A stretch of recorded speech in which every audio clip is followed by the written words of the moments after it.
This episode may contain content of a graphic nature, including descriptions of physical and sexual violence against adults, children, and animals. Listener discretion is advised. Hi everyone, I'm Tanya. And I'm Talia. And we are Crimes and Consequences, a true crime podcast.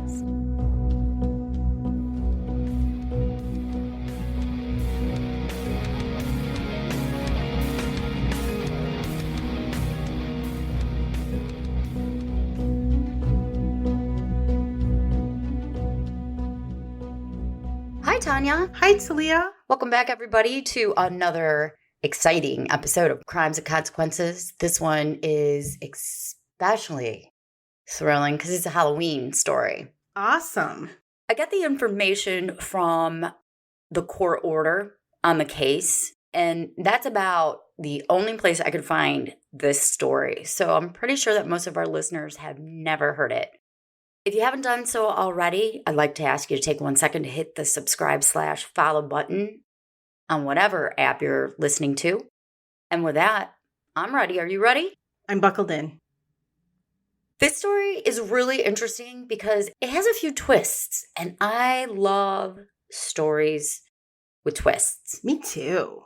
It's not high on the gruesome scale, but it's really interesting. So now I'm just going to shut my mouth. Well, wait, no, I'm not. Enough with the chit-chat. Thank you. I'm going to tell the story. On Halloween in 1986, 5-year-old Jenny Gutierrez was just like the other neighborhood kids in Hesperia, California. Excited to dress up in her costume and walk around the neighborhood trick-or-treating. And for those that may remember, Hesperia was the town in which episode 97, Murder in the High Desert, took place. Except I called it Hespera. I just want to give a shout out to my Facebook friend that corrected me. It's Hesperia. This year, Jenny and her mother Rose and Rose's live-in boyfriend, John, were going to walk around the houses together. It was chilly that Halloween evening in the high desert. The arid air always turned frigid once the sun set. But of course, that never stopped anyone from having fun. Certainly didn't for me. Never. In 86, Halloween fell on a Friday, and Rose agreed that Jenny could stay the night with some of her cousins at her grandma's house.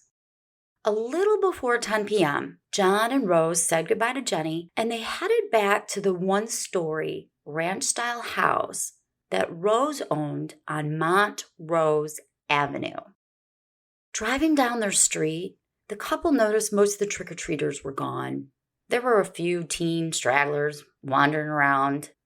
That's who always gets the end of the candy. Then you just dump it. Yeah. Jump it with them.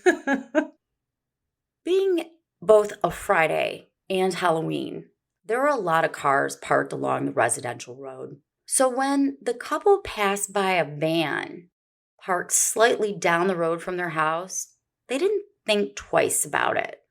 They had no clue that its occupants had been staking out their house for hours, awaiting their return, with one thing on their mind: murder. They'd already done it once that day, and they were ready for more blood. Rose owned the 1,400 square foot house since it was built 6 years earlier, and together with John, they kept it really well maintained. The landscape was comprised of junipers and Joshua trees, which didn't offer a lot of shade or privacy. After parking John's car in the garage, the couple made their way inside the 3-bedroom home, and John made a beeline for the shower, while Rose relaxed on the couch in the living room. Within minutes of their arrival, the doorbell rang. It seemed pretty late for trick-or-treaters, but Rose hesitantly answered the door.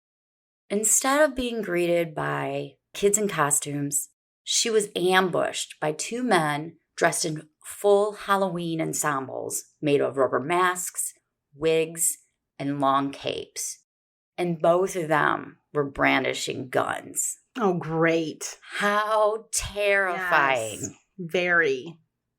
That's just right out of a movie, right? Absolutely. I can see it now. A movie you wouldn't watch. No. I don't watch horror movies. Which is really ironic. I know. They're too scary for Stop me. Stop it. They forced their way inside the home, shoving Rose to the ground in the process. During the frenzy, one of the men's masks fell off. And at that moment, Rose knew she and John were doomed. Oh, shit.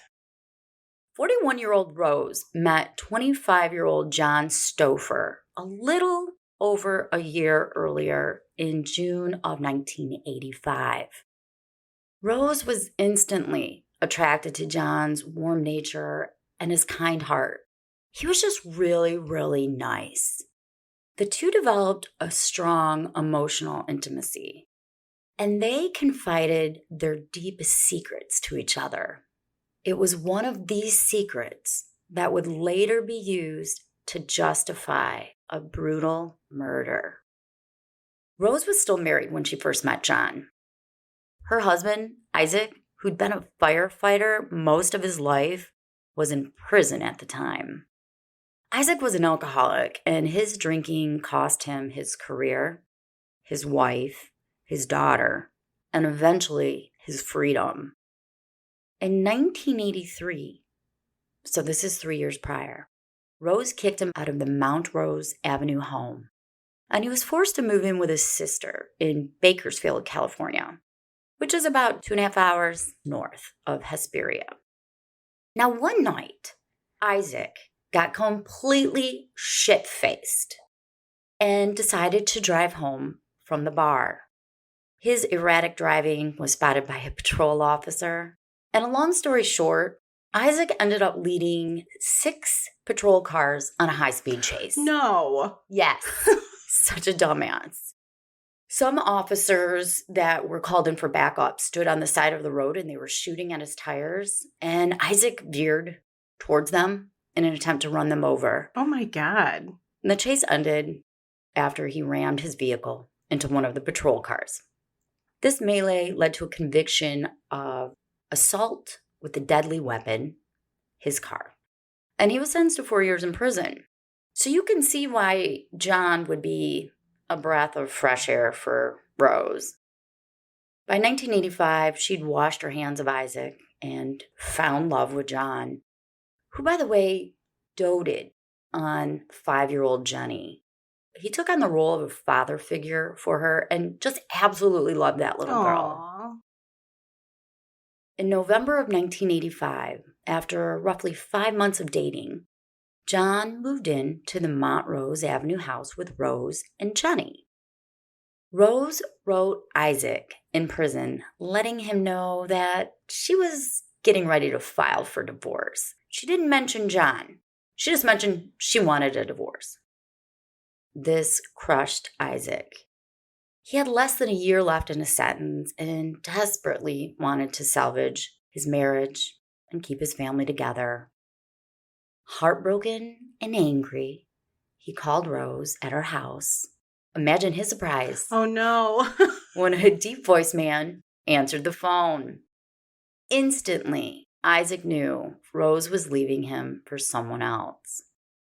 During that phone call, John and Isaac exchanged verbal threats between each other before John just ended up hanging up the phone. He's like, I'm done. Not long after, Rose received a letter from Isaac in the mail, which stated in part, quote, I promise you, I'm going to kill him. Him being, of course, John.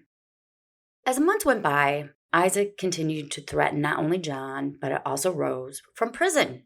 You don't give a fuck. No. In April of 1986, Rose hired an attorney and ended up serving Isaac both divorce papers and a restraining order. This restraining order prevented Isaac from making any sort of contact with Rose, John, and even Jenny. Really? Yeah. I mean, the records don't go into a lot of detail, but I'm pretty sure Isaac is just a dick, and he's not father of the year. As I said, Isaac claimed to be heartbroken, but in reality, he was just jealous and angry. He'd actually been seeing a woman on the sly during their marriage and was still corresponding Oh, stop. to one of these women. What a fucking asshole. I know. Oh, I'm so sad. I'm so heartbroken. One of these women continued to correspond with him while he was in prison. Her name was Billy Fay. She was 41 years old. She was a single mom, and she worked as a medical clerk at the Kern County General Hospital. She'd met Isaac prior to his incarceration, and for whatever reason, she was attracted to him. This attraction would eventually cost her life.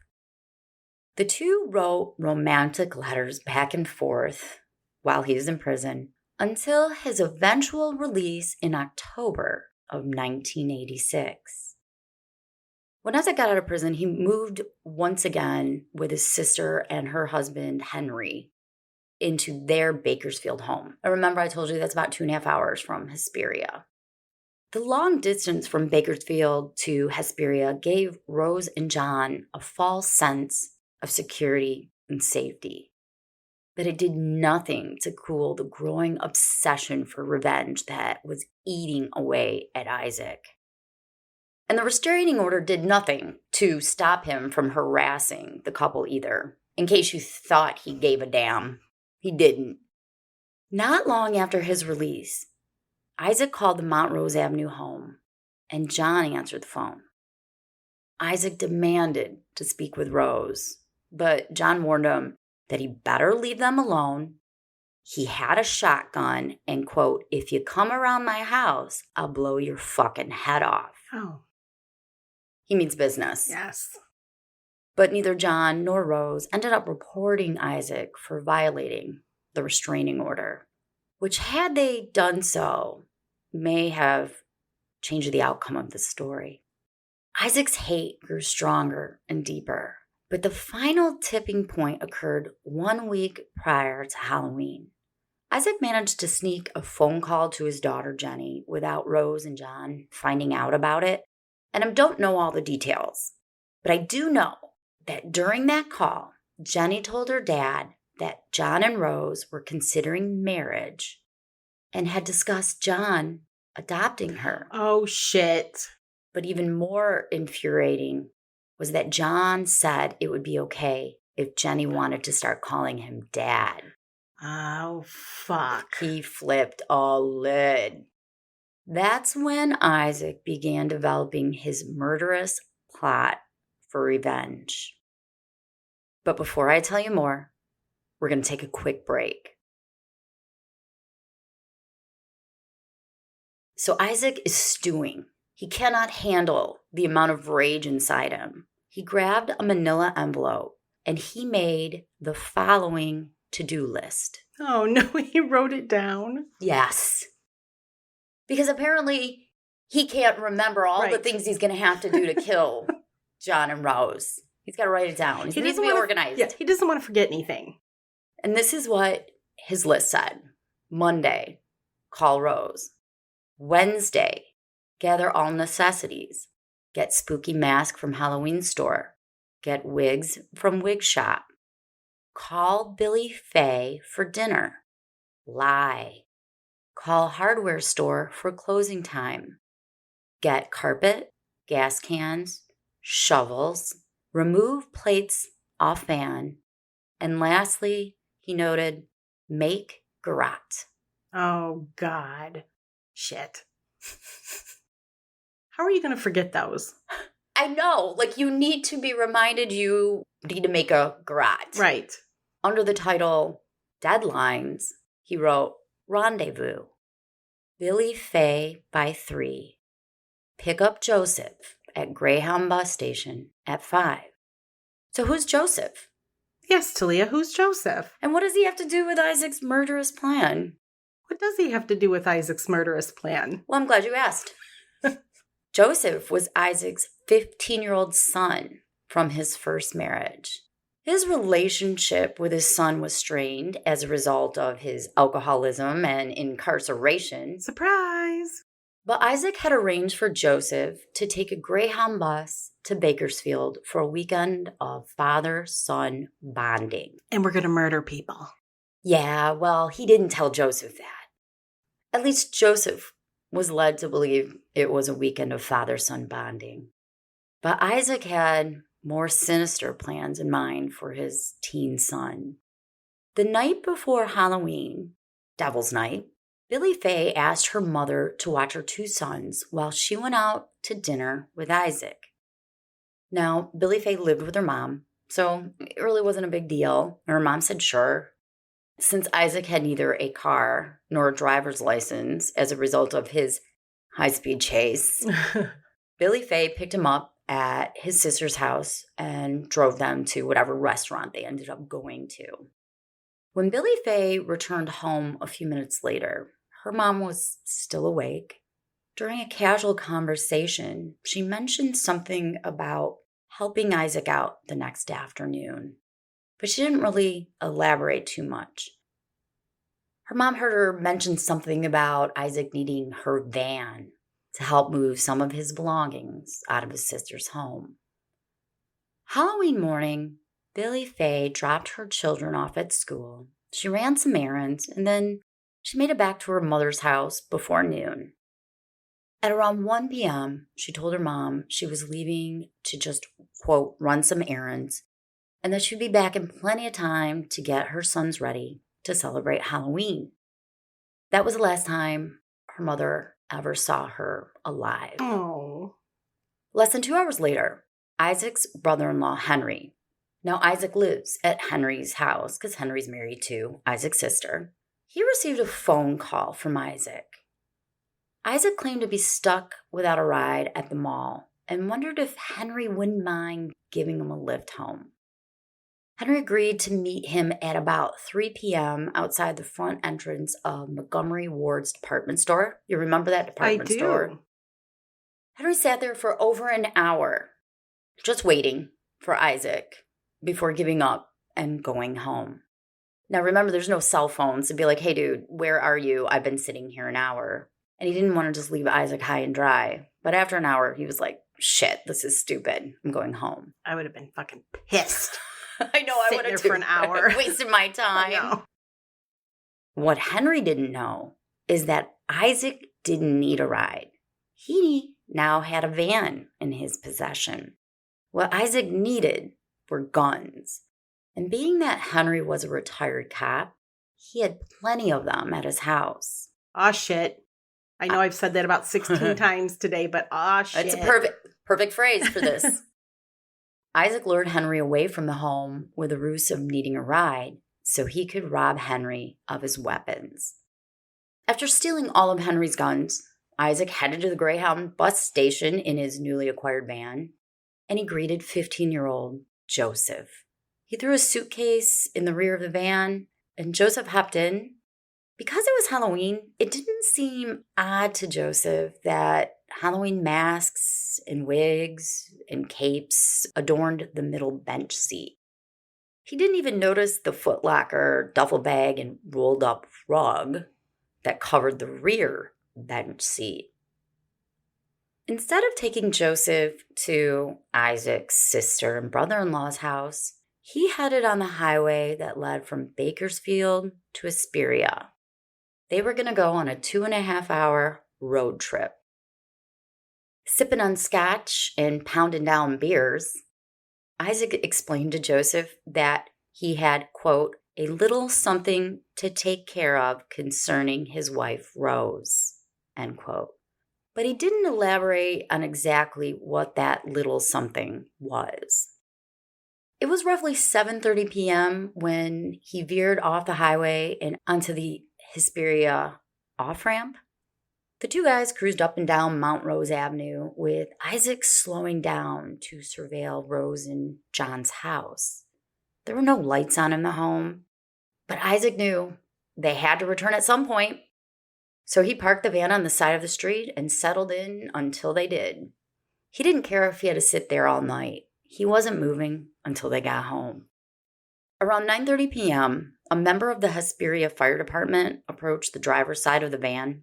As a convicted felon on parole, he wasn't allowed to have a gun in his possession, and he certainly shouldn't be driving around with scotch and beer. He ushered Joseph to cover all the contraband up and hesitantly rolled down the window. The firefighter told him a complaint had been called in about some kids setting off firecrackers in the area. And Isaac was like, oh, no, I didn't hear. I didn't see anything.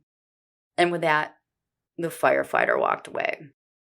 A half hour later, Isaac spotted John and Rose driving down Montrose Avenue, and he watched them as they pulled into the garage. Joseph was commanded to put on the Halloween mask, the wig, and the black cape, as his father told him it was now time to deal with Rose. Joseph protested. He said, quote, Dad, I don't want to do this. I don't want to be involved in it. His father struck him in the head with his open hand and then threatened him with a gun, warning him that you better do what you're told to do. Isaac placed a .38 automatic pistol in a Derringer. Do you know what a Derringer is? Is it a handgun? Yeah, it's one of those really tiny ones. Oh. Super tiny. They're almost cute if you could have a cute gun. He had stolen them, obviously, earlier from Henry. He put those in his jacket pockets and concealed a shotgun under his long cape. A shotgun, damn. A shotgun. I know he gave Joseph a gun. I don't know what type of gun it was, though. Dressed in their Halloween attire, the two exited the van, just casually walked down the street, and rang Rose and John's front doorbell. As I said earlier in the story, Rose hesitantly opened the front door and was instantly ambushed. Isaac knocked her down to the floor, and in the hysteria, his mask flew off, revealing his face filled with rage and revenge. Rose let out this blood-curdling scream in an attempt to alert John. I'm thinking, would anyone really have noticed it being Halloween? Exactly. Mm-hmm. It's Halloween. Out of all the days that you wouldn't pay attention, right. That would be the number one day. I would feel like a fool calling the police. I heard a scream. Exactly. Yeah, it's Halloween. But Joseph placed a gun to her head and told her to shut the fuck up or he was going to shoot her. So apparently Joseph's a quick learner. I was like, damn. Damn, Joseph. He knows how to follow his parents' orders. I guess. Hearing the sound of water coming from the master bathroom, Isaac rushed down the hallway and into the bedroom where the bathroom was located. He tried to open the bathroom door, but it was locked. In his fury, he kicked the door down. John, naked and standing in the shower, was completely caught off guard. He began screaming for Isaac to get the fuck out of my house. For a brief moment, Isaac just stared at John in disbelief. He now knew John's most coveted secret. Isaac would later state, quote, I saw a person that appeared to be a man with no penis or testicles screaming at me, telling me to get the fuck out of his house, threatening me. And I had a shotgun in my hand, end quote. What? John had been born a female and given the birth name Catherine, but it always felt like a male on the inside. Since the age of 18, he'd been receiving large amounts of testosterone, which caused a full face beard, chest hair, and no breast development. That's what the court record said, so that's a quote. But John hadn't chosen to have gender reassignment surgery. Given the less accepting views of society towards transgenders in 1986, I don't think it's a surprise that John only told a few close friends. I can't blame him. I mean, plus your genitals, they're really no one else's business. Right. Absolutely. I mean, I don't care about your genitals. And I don't even care who you're loving on. As long as they're of age to consent and they don't walk on all fours, I don't care. I don't either, frankly. Just mind your own business. Before John had a chance to defend himself, Isaac raised his 12-gauge shotgun and he pointed it to John's face. In an instant, he obliterated John's being, spattering his blood and brain tissue all over the shower stall. In Isaac's mind, John had taken his life by taking his home, his wife, and his daughter away from him. So now it was John's turn to lose everything. But it wasn't enough for Isaac to just kill the man. He wanted to annihilate his existence. He fired 4 more shotgun blasts. And this is a 12 gauge. 2 into John's chest, 1 into his abdomen, and another one into his left arm, for a total of 5 shotgun blasts. Oh my God. When he was done, he came back to the living room, looked into Rose's eyes, and said, quote, "Your boyfriend back there, he's gone. We blew him away," end quote. And with the butt of his shotgun, he hit Rose on the side of her head. So now the question is, what's going to happen to Rose? I don't really think Isaac had a plan for that. He and Joseph each grabbed one of Rose's arms and dragged her into the van outside. Rose resisted their efforts as they tried to force her inside the vehicle. Isaac directed Joseph to knock her out, and he obliged by punching her in the ear, and then he hit her twice in the back of her head with the gun he was holding. It didn't knock her out, it just kind of stunned her, incapacitated her for a second, and then she was thrown into the van. She ended up landing on the floor between the driver's seat and the middle bench seat. Isaac climbed into the driver's side and started the van up. Joseph hopped in the back, slammed the sliding door shut, and sat next to Rose on the floor behind the passenger seat. That 15-year-old held the gun to Rose's head and repeatedly told her to shut the fuck up. While his father was driving towards the highway, Joseph stuck his hand up Rose's blouse and began fondling her breasts from underneath her shirt. What a little... Why, Joseph? I know. Why? At this point, he still had his mask on, and Rose didn't recognize him as her 15-year-old stepson. After all, she hadn't seen him in a little over 3 years, when he was 12. Rose screamed for the masked man to stop, and Isaac warned her if she didn't shut up, they were going to put some cuts into her. Joseph then gagged Rose, and I'm not sure what he used as a gag, but I know he gagged Rose. And then he whispered in her ear, quote, "So you like white boys, do ya?" This was a comment in regards to Rose being Hispanic and John being Caucasian. Then, without any encouragement from his father, Joseph cut off Rose's bra and repositioned her to the middle of the van so her head faced the rear and her feet pointed to the front. He tied her hands and feet with a rope and began unbuttoning her pants. Oh, no. He tried to pull her pants and underwear off, but realized it's really hard to do when her feet are tied. So he cut the ties, inadvertently causing a 1/2-inch cut on one of Rose's ankles in the process. Then Joseph raped his stepmother, while his father made comments like, "Yeah, fuck that bitch." When the sexual assault was over, Isaac advised Joseph to cover her up with a blanket. Isaac drove south on Interstate 15 towards San Bernardino. Nearing Coachella, Isaac pulled off the freeway to stop at a gas station. He didn't need gas for the van. Instead, he wanted to fill up the empty gas can he placed earlier in the rear of the vehicle. Isaac slid open the side door and handed Joseph the gas can, dripping gasoline on Rose's face in the process. While the van was still parked at the gas station, Rose felt a finger being inserted into her vagina. Seconds later, Isaac pulled out of the parking lot and he continued heading down south towards Mecca. I act like I know what I'm talking about, but again, I don't. I just Google mapped it. It was shortly after midnight when a Coachella police officer named Officer Donovan noticed one of the van's headlights was out. So Isaac has a list of things to do. He's got deadlines, but at no point or time did he bother to notice he had one headlight out. And you know it gets dark pretty early. It gets dark at 6 p.m. as a matter of fact. I Googled the sunset. Exactly. So it was dark before he even got to their house. Exactly. It's so bizarre. You could get a headlight anywhere. I mean, back in the old school days, the vehicles were very easy to change headlights. Now it's all fancy schmancy. I know you got to take stuff. it to the dealership to do Right? it. You got to schedule an appointment and shit. Right. The officer pulled up behind the van and flashed the patrol car lights, signaling for Isaac to pull over. Isaac slowed down and he ended up parking the vehicle on the side of the interstate.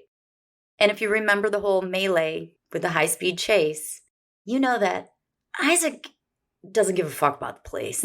He's not afraid of the police. He is ready to give them hell.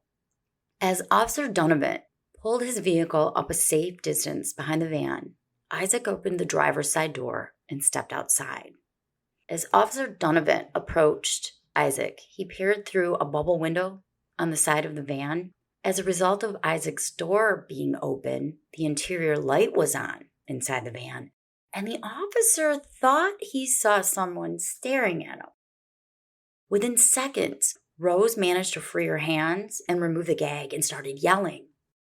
At that moment, Isaac placed a gun to the back of Officer Donovan's neck and pulled the trigger. Oh, no. But Halloween was Officer Donovan's lucky day. He heard the click next to his ear and recognized the sound of a gun dry firing on an empty chamber. Phew! Woo! Right? In that moment, a gun battle ensued between the two men because you know Isaac has multiple guns. Officer Donovan managed to make it to the patrol car and radioed for backup while taking cover behind the unit. Then Joseph joined in the fight. He stepped out of the vehicle with his gun raised and started firing. Ultimately, Isaac was wounded by 2 bullets in the leg, but neither Officer Donovan nor Joseph was hit during the exchange of fire. Backup arrived and arrested both Isaac and Joseph. Rose had managed to survive her Halloween night of hell, but that's not the end of the story. After a cursory search of the interior of the van, the San Bernardino County Sheriff's Department had it towed to a storage facility. Now, Isaac was admitted into the JFK Memorial Hospital for his gunshot wounds to the leg. The next morning, while he was getting x-rays taken, a Coachella police detective named Pete Yanis entered the room. Isaac knew Pete from his years as a firefighter. Detective Yanis, who was wearing civilian clothes, informed Isaac that he was just there to administer a gun residue kit. Isaac replied, quote, oh God, I didn't mean to kill both of them. Oh, what did I do? Did I kill them? Tell the officer I'm sorry. Tell him I'm so sorry," end quote.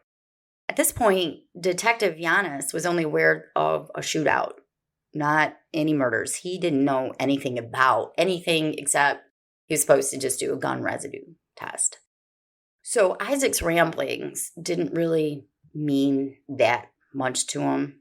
And I can understand after hearing Isaac's ramblings that he was probably completely shit-faced the night before. Maybe Isaac thought he killed Officer Donovan. That's what I think Detective Yanis thought. It wasn't until 3 days later that the police realized that the van Isaac was driving didn't belong to Isaac and was in fact the van of a woman who was reported missing on Halloween night, Billy Faye Jones. That's when a detective named Detective Stroop was sent to the storage facility where the van was being stored to do a more thorough search of it. As he approached the door to the storage unit, Detective Stroop could already smell a strong odor of decomposing flesh emanating from inside the unit. That's pretty nasty. That is pretty nasty. As he pulled up the storage unit's doors, light reflected off what appeared to be brown, bloody fluids seeping from the van. Gross. A puddle had formed underneath the vehicle. And you have to give Detective Stroop credit. When he slid open that van's door, he knew he was going to be confronted with a horrible scene, but he had a job to do. The smell was nauseating. Had Detective Stroop known in advance what he was going to be dealing with, he maybe could have been better prepared. On the rear bench seat was a footlocker, and a duffel bag was next to it. After removing both the items, Detective Stroop found the source of the putrid smell in a rolled-up rug that had been placed behind the duffel bag and footlocker between them and the rear bench seat. lay the body of 41-year-old Billy Faye Jones in the advanced state of decomposition. Tied around her neck was a ligature garrote with 2 wooden dowlings at the ends. The wooden handles of the garrote were behind Billy Faye's neck, indicating that she had been strangled from behind. It was during the second search of the vehicle inside a suitcase that investigators found that to-do list, which included making a garrote and reminding Isaac to lie, because he needed to be reminded of that. One of my favorite item on that to-do list. Lie. Like, what? Really? Isaac denied killing Billy Faye Jones. Of course he did. According to him, and I even hate having to say it, but I guess to make a complete story, I need to say what he claims happened. But it's just so dumb. I'm embarrassed to tell you what he said. According to him, he and Billy Faye met up on Devil's Night at the Rancho Bakersfield Motel, and they tried to score some cocaine, but they weren't successful. Billy Faye confided to him that she owed a large amount of money to a drug dealer, and she was afraid for her life. Are you ready for this? Yes. She asked him to make a garrote for her because, quote, she thought she might need it later on down the line. Like she was going to use it as a weapon against a drug dealer? Yeah. Okay. He gave her $500 to give to the drug dealer to spare her life, buy her some time. In return, she gave him some crystal meth. He claims he spent the night alone at the Rancho Bakersfield Motel drinking and doing the crystal meth. He spoke to Billy Faye on the morning of Halloween, and she seemed, quote, just fine. However, later that afternoon, he spotted her van in the parking lot of the motel. He approached the vehicle and saw that the driver's door was open and the keys were in the ignition. He sat down in the vehicle. He looked into the back and saw Billy Faye's body with a garrote tied around her neck. Oh, shit. He panicked, and he was afraid that the police would blame him. Of course, yes. So he just rolled her up in a rug and kept her there. So stupid. Isn't that the stupidest thing? The dumbest story. He should have just kept his mouth shut. I know, mean, really. God. Yeah, prove I did it. Exactly, not make up some stupid dumbass shit.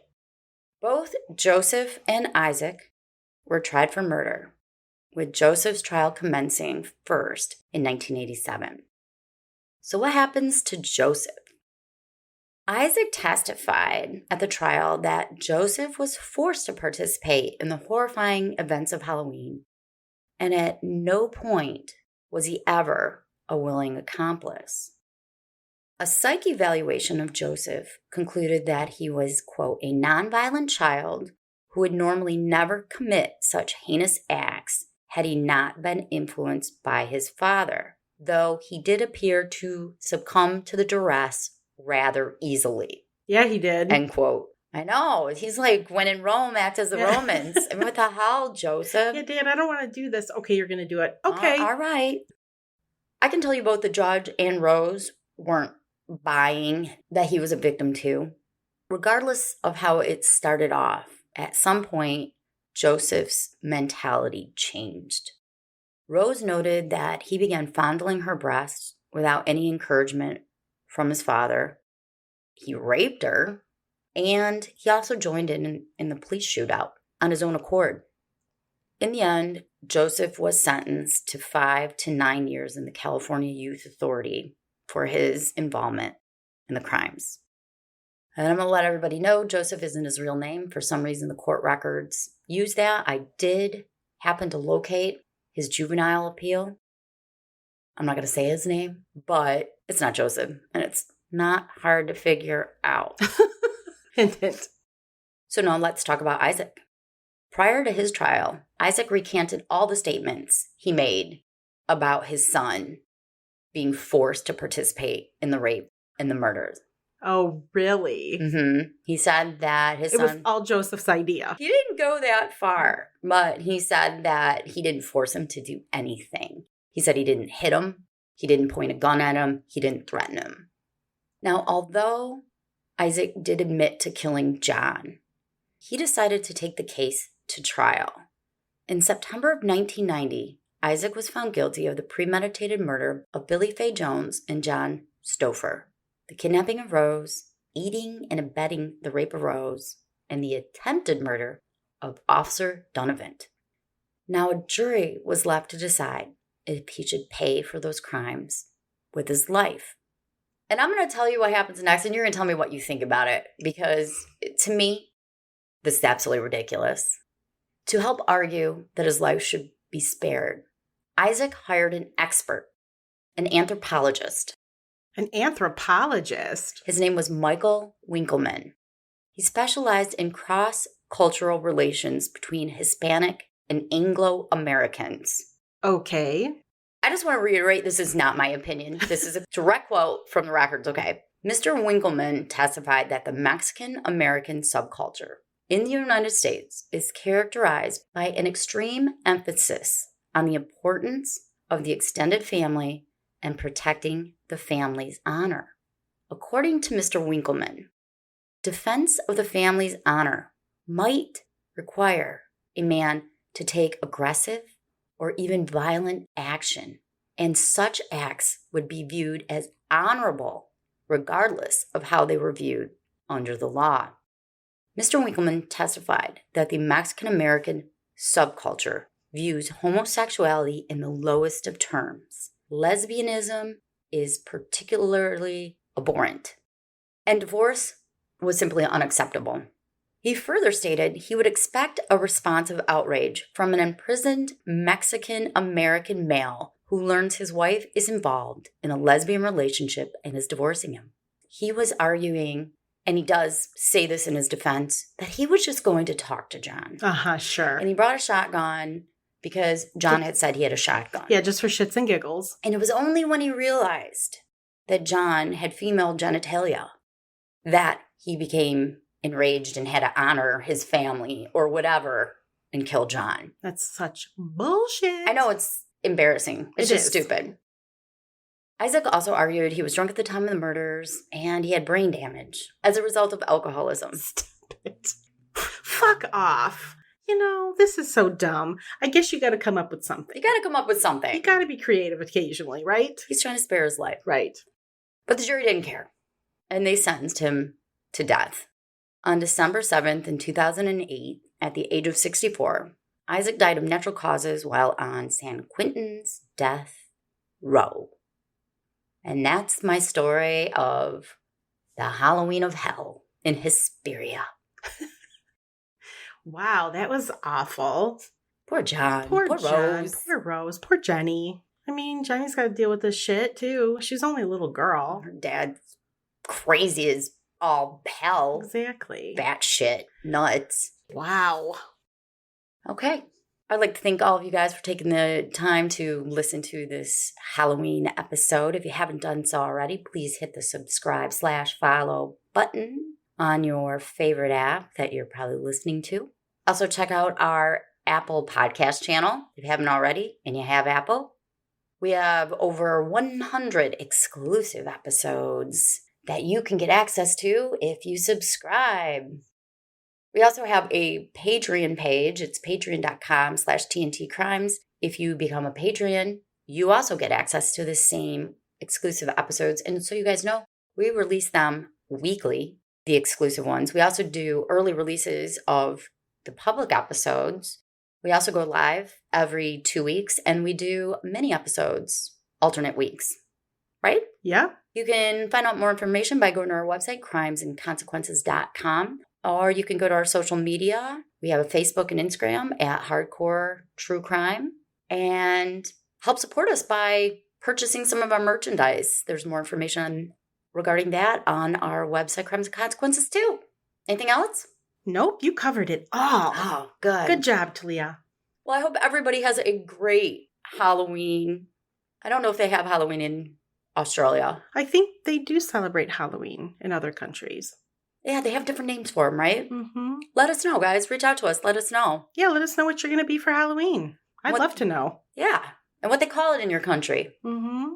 All right. All right. Well, thank you, Talia. Don't kill each other. Until our next episode. Bye. Bye.